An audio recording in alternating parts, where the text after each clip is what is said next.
한국은 미국의 보조금에 그럼 목숨을 걸기보다 좀 뭐에 목숨을 걸어야 될까요? 아까 말씀드린 기술 격차. 그래서 빨리 1나노로 먼저 들어가는 게 중요하죠. 기술 격차가 답은 아니라고요. 점유율이 중요해요. 점유율이요? 95%까지 올려버리면 되는 거죠.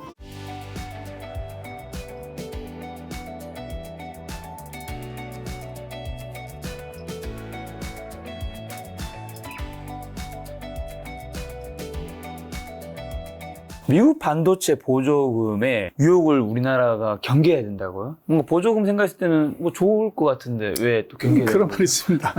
새는요, 그 모이에 목숨 걸다 죽고 사람은 공짜 돈에 목숨 걸다 죽는다고. 세상에 공짜가 없죠. 그렇죠. 그래서 미국이 왜 이제 영악하고 네. 세냐면 대통령부터 날라왔잖아요. 그러니까요. 한국에.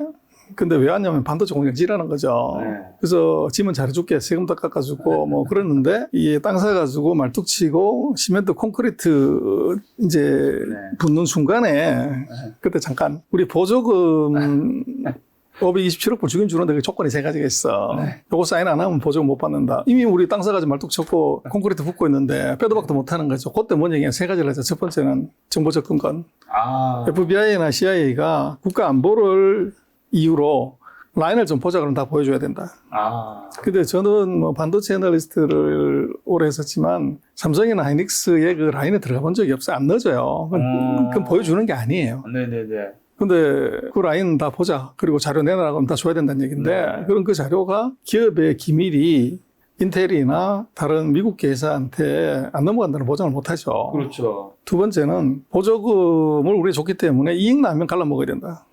정부하고. 근데 이익이야. 그건 주주하고 갈라먹는 것이지 보조금 준 사람을 갈라먹는 건 아니잖아요. 전 세계에 없는 이제 논리를 낸 거예요. 그리고 세 번째가 미국이 반도체 시장으로 보면 한 20% 뭐 그 내외고 중국이 한 35% 돼요. 전 세계에서 제일 큰 반도체 시장은 미국이 아니라 중국입니다.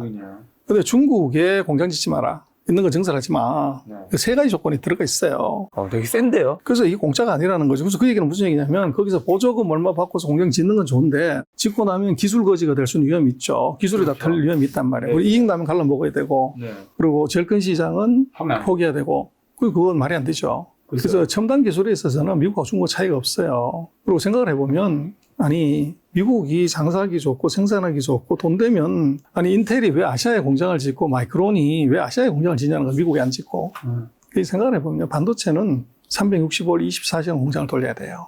근데 인당소득 7만 8천 달러인 나라에서 3교대가 될까요? 우리도 지금 뭐 3교대 그러면 고개를 절레절레 흔드는데 인당소득 3만 3천 달러도 3교대가 안 되는데 7만 8천 달러, 8만 달러 때 미국에서 3교대가 되냐는 거예요. 근데 그 얘기는 20조 투자해가지고 5년 만에 생각을 해야 되면 그거를 하루에 3교대로 24시간 돌리는 회사하고 하루 1교대밖에 안 하는 8시간밖에 일하는 데하고는 고정비 부담이 엄청 크죠. 그렇죠.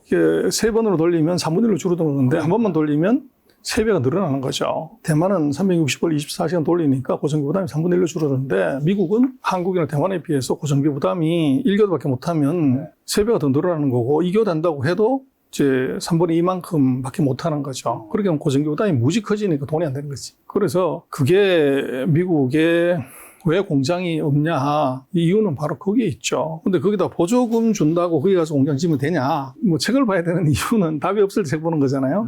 그 책에는 이렇게 써놨죠. 공장은 보조금 많이 주는데 짓는 게 아니고 시장 가까운 데 지어라. 그래서 전 세계 시장의 65% 가까이가 아시아에 있어요. 공장 아시아에 지어야 되는 거지 미국에 짓는 거 아닙니다. 그럼 근데 어떻게 미국의 공장을 그럼 앞으로 어떻게 지을까요? 안 지을까요? 이미 우리 짓고 있죠. 네. 어떻게 해요, 그러면? 그래서 이제 그게 우리가 이제 머리가 필요하고 지혜가 필요한 거죠. 그래서 그대로 짓고 액면대로 간다고 그러면 뭐 기술 다 털리는 거죠. 근데 어떻게 보면 삼성이나 하이닉스도 이런 걸 모르지 않을 텐데 안 지을 수 없는 상황적인 뭐 그런 것도 있지 않았을까요? 안 지으면 뭐 미국의 동맹이 아니라는 거잖아요. 그러니까 빼도 박도 못 하는데 뭐 위에서 정책이 있으면 밑에는 대책이 있잖아요. 우리도 머리 쓰면 되는 거죠. 미국이 머리 쓰는 것만큼 어떻게 하면 되냐. 그래서 지금이 5나노 공장을 지금 짓는 거예요.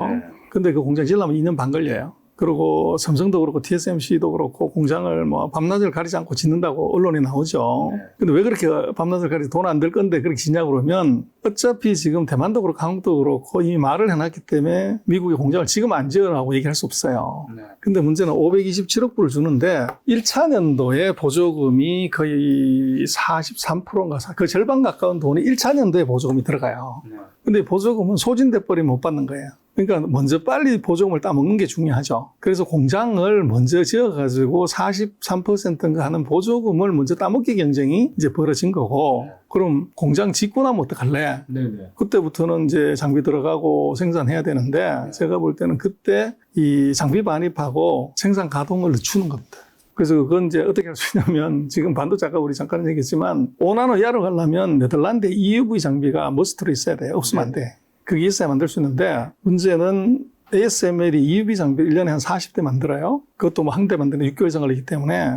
근데 이거를 갑자기 80대, 100대를 못 늘려요. 그래서 앞으로 2년 반 뒤에 뭐 우리도 지금 첨단 라인 늘리고 대만도 늘리고 유럽도 늘리고 일본도 늘리고 미국도 다 늘리기 때문에 ASML이 EUV 장비를 그만큼 공급할 수 없어요. 그럼 그때 가가지고 2년 반 뒤에 가서 ASML이 EUV 장비를 안 줘가지고 우리 공장을 못 돌려야지. 그런 건 익스큐즈가 되잖아. 우리 탓이 아니니까. 그럼 2년 반에서 한 3년 정도 딜레이를 시키면 반도체 기술이 한 18개월마다 이게 2년마다 사실 바뀐다고 봐야 돼요. 근데 지금 이제 5나노인데, 그리고 지금 한국은 지금 3나노를 생산하죠. 근데 앞으로 아마 3년에서 4년 뒤 되면 그게 1나노대로 들어가요. 그렇게 되면 2년 반에서 3년 뒤에 공장을 완공했을 때 그때 5나노 공장을 짓게 되는데, 그때 되면 우리는 1나노로 가버리면 되죠.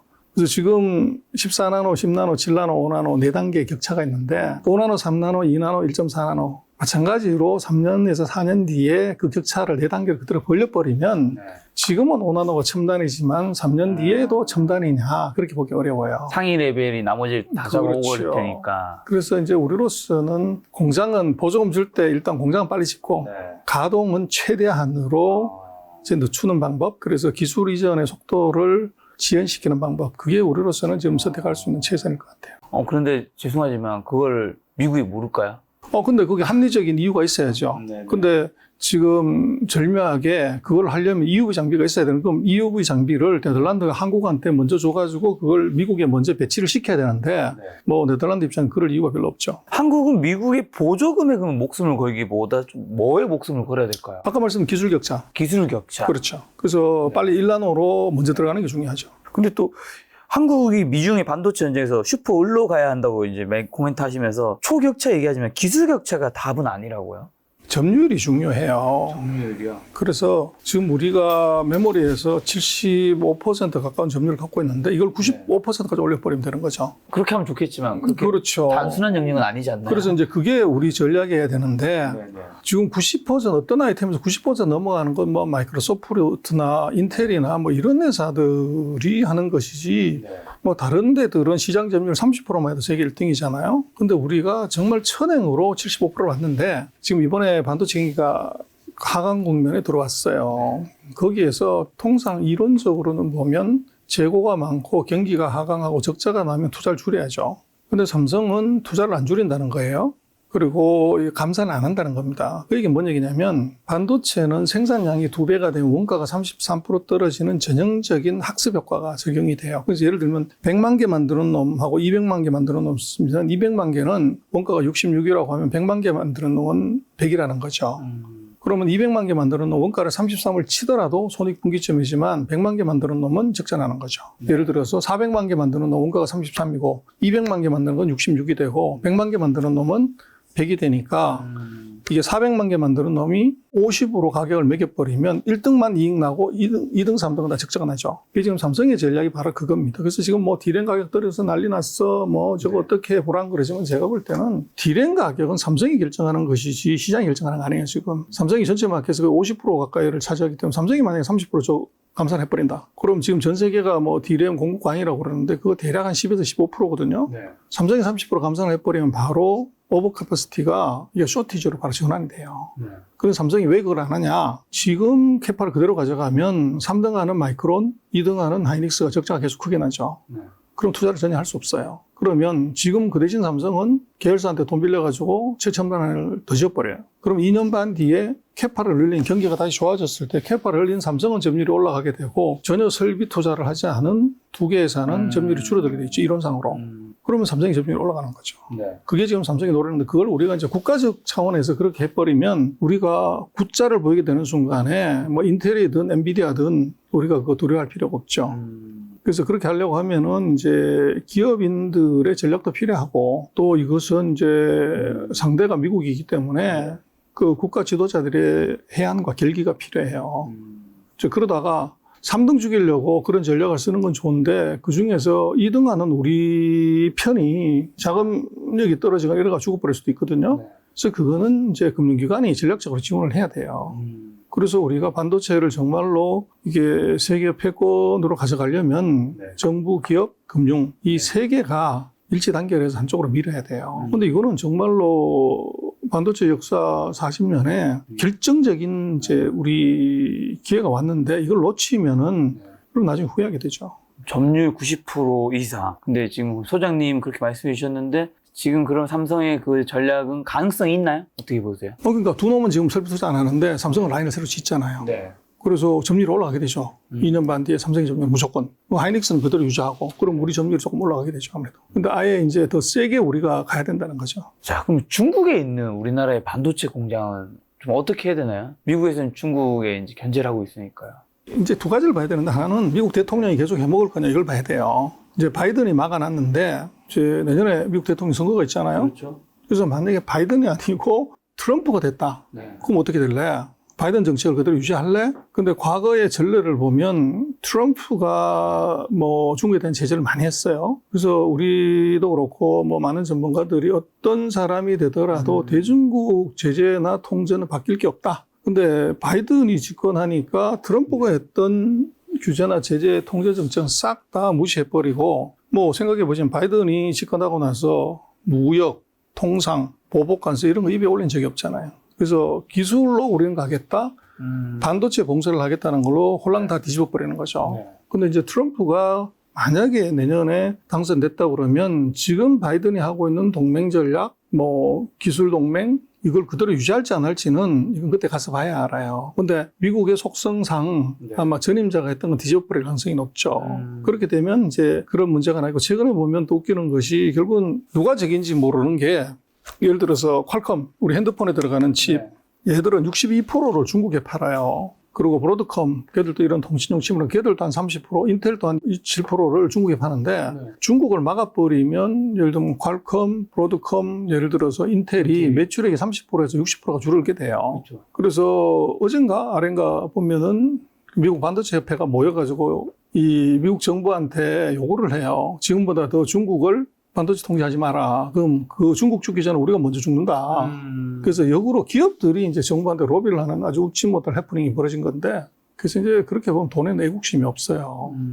그래서 첫 번째는 이제 내년도의 선거 상황에 따라서 이게 바뀌어질 수가 있고, 이제 두 번째는 만약에 그 정책이 그대로 유지가 된다고 하면 우리로서는 그 장기적으로 그 우리가 지어놓은 중국의 반도체 공장은 스크랩해야 돼요. 근데 스크랩하지 말고 거기에 지금 18나노, 20나노 뭐 이제 이 정도를 한다고 하면 그것을 앞으로 뭐 한 4년에서 5년은 돌릴 수 있으니까 돌리고 대신 그 라인을 자동차용 반도체로 바꾸면 돼요. 그래서 지금 핸드폰에 들어가는 거, 서버에 들어가는 거는 이제 5나노, 7나노, 뭐 10나노 그러지만 자동차에 들어가는 반도체는 뭐 40나노, 90나노 그러거든요. 그리고 이제 앞으로 자동차의 반도체에서 큰 비중은 전기차예요. 그렇죠. 그래서 전기차는 그건 전기 제품이잖아요. 네네. 거기 들어가는 반도체 뭐 이건 어마어마한 양이 들어가게 되고, 근데 지금 우리가 아까 배터리 갖고 잠깐 얘기를 하셨지만 작년에 미국이 전기차를 99만 대 샀어요. 근데 중국이 얼마를 샀냐 하면 680만 대 샀어요. 그 7배예요. 그래서 앞으로도 마찬가지지만 세계 최대의 전기차 시장이 중국이 됩니다. 그러면 전기차용 반도체도 미국이 아니라 중국이 세계 1등이에요. 그렇죠.